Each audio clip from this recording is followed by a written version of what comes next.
What's going on, everybody, and welcome to J Sports Seattle.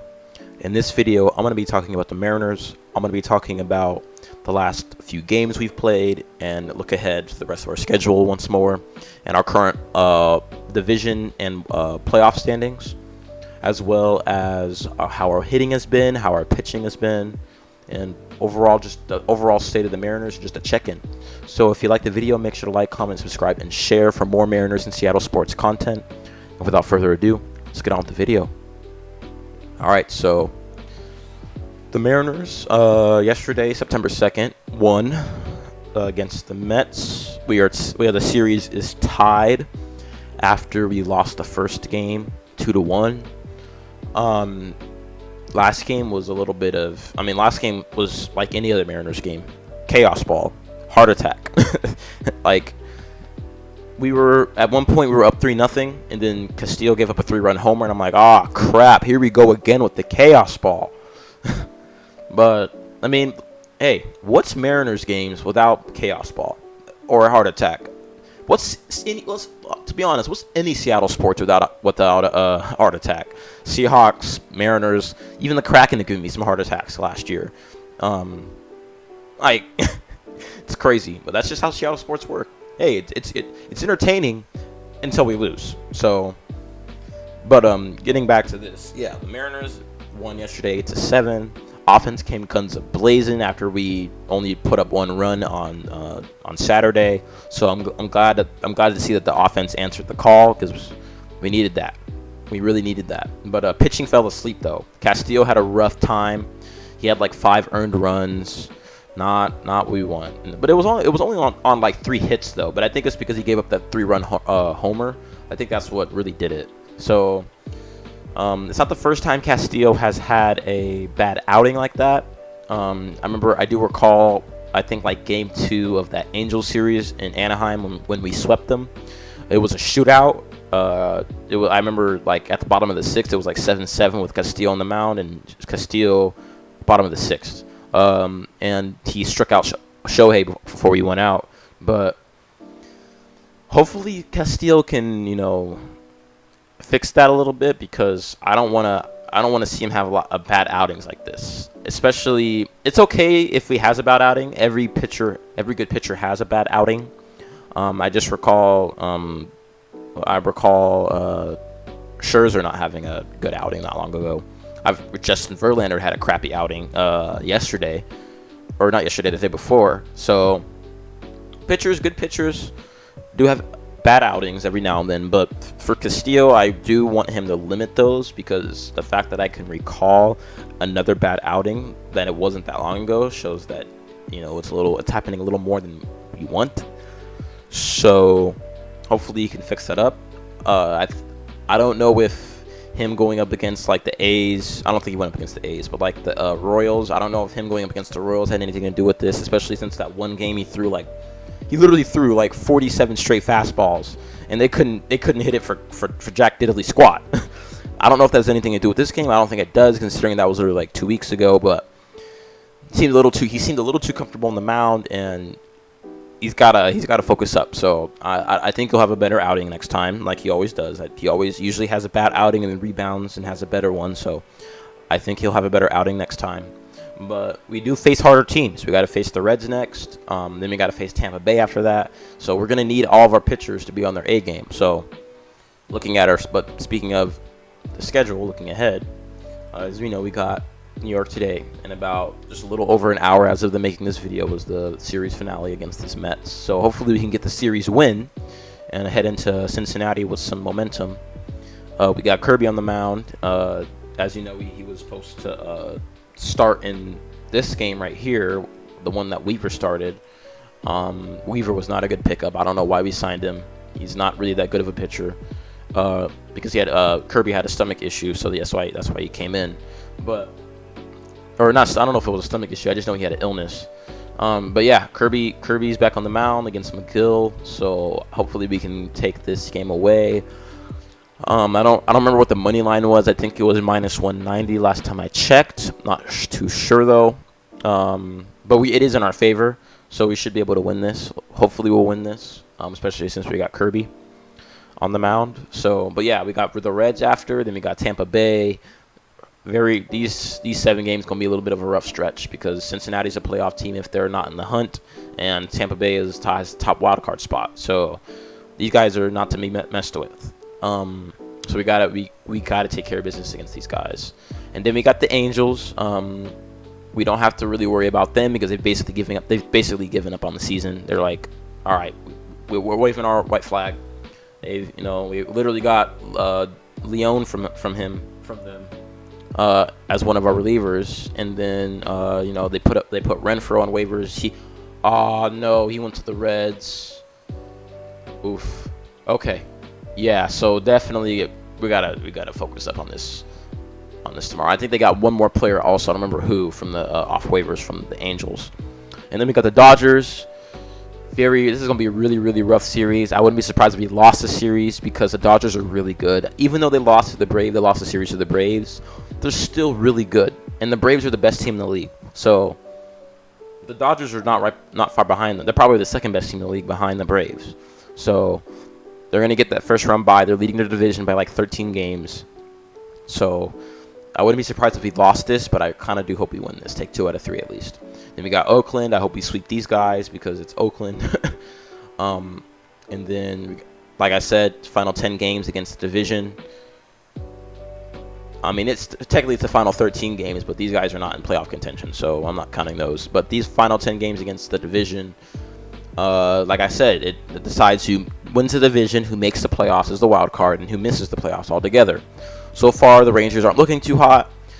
They just lost a series to the Twins again. The Twins own these guys, by the way. And I think they won the season series against these guys, which is awesome. But yeah, and then Houston. We got Houston, and then finish at home. At least we finish at home with a 7-game homestand. So hopefully we can finish at home with a strong note. But Houston, they just lost the series to the last place Yankees. Yeah, you heard right. The last place Yankees.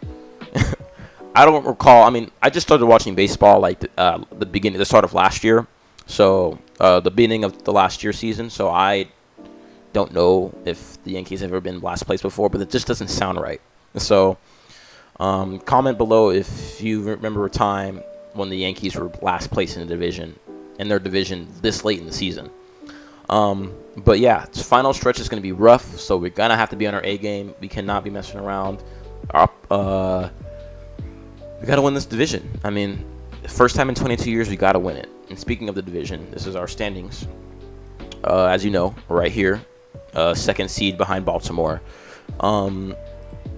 We lead Houston by a game, and we lead Texas by 2 games. So it's still very close, but we have a little bit. It's not a 3-game tie anymore as of right now. So right now we have a game. We have a game buffer if we lose this game and they win. But I'm hoping that the Rangers and the Astros get swept. And we win today. That way, the Rangers would be 3 games behind from us, and the Astros would be 2 games behind from us. We'll see what happens. They might end up winning. If one of them ends up losing, that's still a W. More specifically, I want the Astros to get swept over the Rangers. But if they both lose, awesome. And then looking at the wild card picture, I mean, right, this doesn't really apply to us, but in the event that we have to settle for a wild card, we are well in the wild card race. We are like 3.5 games ahead of Toronto, so we would get that 5th seed. But right now, we're not going for the wild card. We're going for the division, so we don't have to really worry about it. But looking at Toronto, they are a game and a half back from Texas, and 2.5 games back from Houston. So, to be honest, I wouldn't mind seeing the Blue Jays in the playoffs at the expense of either the Astros or the Rangers. So, I would prefer the Rangers. I mean, not the Rangers. I would prefer the Astros to not make the playoffs. But if the Rangers get kicked out and Toronto gets put in, either way, it works for me. But just to let you guys know, if the postseason started today, we would get the first round bye. We wouldn't play until the divisional round, and we would play the winner of Texas, Minnesota. We would play the winner of that series. And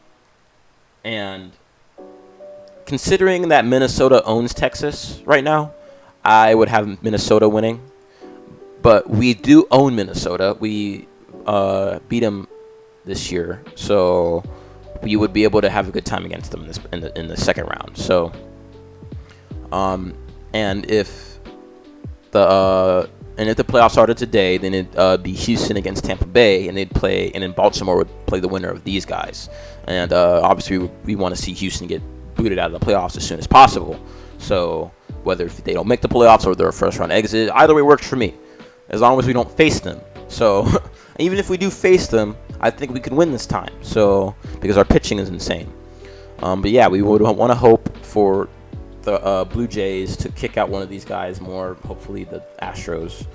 And we'll see what happens. It's a race. It's a huge race. It's still very close in the West, and it's still close for these final wild card spots. So we're just gonna have to hope we keep winning and they keep losing. So, but moving on. Speaking of pitching, moving on to that, our pitching is the best in the league. I mean, I've said this in my last Mariners, if not the last couple Mariners videos. We have the best pitching in the league. We lead the league in ERA. We are top 10 in hits. Top 10 in hits. We are we're number 1 in runs allowed. We are number 1 in earned runs. We are top 5 in home runs allowed. We are first in hit batters. First in walks. Like, look at that. We are top 10 in strikeouts. First in whip. Top 5 in at batting average. I mean, we're literally top 10 at every pitching stat, and we're literally the best in 1, 2, 3, 4, 5, 6 stats. We are top 10 in every stat, in the ones that I think matter at least. But we are first in earned run, in ERA. We are first in runs allowed, first in earned runs, first in hit batters, first in walks, first in whip. Like this pitching staff is the best in the league, and honestly, I feel like it's been the best in the league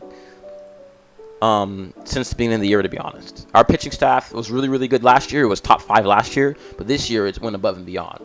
So that's why we need to get that first round bye, because if we head into the first round bye with our 4-man rotation, we are going to light up the postseason, light it up. So, and the reason why we've been winning so many games is because our hitting has been capitalizing on our pitching. Look at this. Right now, we are 19th in batting average, in team batting average. Literally, like a month and a half ago, we were where the Brewers are right now, 26th, the 5th worst hitting team in the league, and they're leading their division right now in the NL Central. So we literally have improved to one of the worst hitting teams in the league to just a slightly below average hitting team since that trade deadline, and that's because of that trade. And if we go back to, let's do the last 30 days, we are top 5 in batting average. Look at that. Top 5 in batting average. Last 15 days, we are top 3. Look at that. But in the last 7 days, we did take a little skid, so we were like average, I think. Yeah, so we're 15th, right average, so we got to keep it up. But last month, we've been top 5, so we have to keep it up. And let's see, on-base percentage. Let's see. We are, in the last 7 days, we're 8th. Last 30 days, we're 1st. Wow. That is crazy. We are 1st in the league in on-base percentage in the last 30 days. Same with the last 15 days. That is crazy. And that's all thanks to our boys, especially that boy JP. Because JP is the best, I think he's the best shortstop in the American League of getting on base. And one of the best players to getting in the league and getting on base. I could actually find that out right now. I'll look at that in a second. But slugging, top 3 in the last 30 days. Number 2 right behind the Phillies in the last 15 days. And then number 9 in the last 7. Like, our hitting has been insane the past few days. Let's take a look overall. Overall, we are 13th on the year, which is pretty good. Not bad.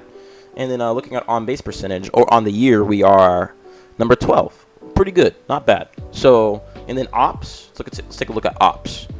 Oops.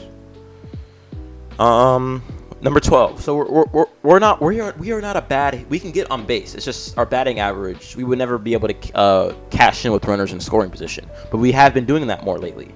And in the last 30 days, top 3 in ops. Last 15, number 2 in ops. 7, top 10 still, number 10. So our hitting has been insane the past few days. We got to keep it up.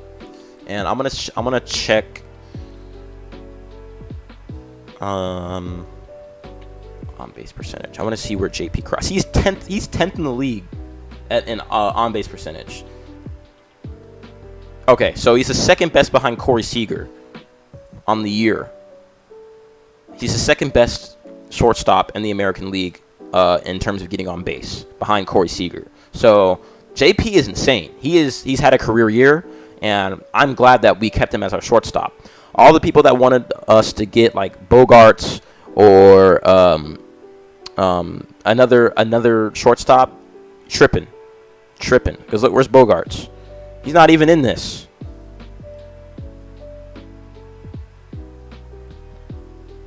Yeah, like there he is. Like he's 70th, and you wanted him. Sorry about that. Sorry about that voice crack. You wanted him on the roster. Like, I'm glad we kept JP. He has done wonders for us this entire year, both on defense and on offense. But yeah, pitching and hitting have been on point ever since the trade deadline, since July 1st. We're still the best team in the league since July 1st. Got to keep it up. But I gotta give a shout out to the boy Teoscar Hernandez, because this guy has had an insane August. 365 with 9 doubles, 7 homers, 22 RBIs, 68 total bases, and a .654 slugging percentage, and a .1050 ops during the month of August. That's insane, man. And you know, Teo was having a rough start of the year, but he's picked it up. He's shown why we traded for him. And honestly, we could re-sign him to a deal, another 3 year deal. You know, if he wants to stay, maybe, but potentially move him to DH. If he doesn't want to play, moving to DH if you get Kelenic back, I don't think he'd mind being DH, because he's done DH, he's played DH a few times, and he's done really well. But looking at this, Teo's .1050 ops in August is the second highest ops in a single calendar month in his career, trailing only the .1054 mark he posted in April 2018. We're getting prime Teo right now. We're getting vintage Teo. This is what we need.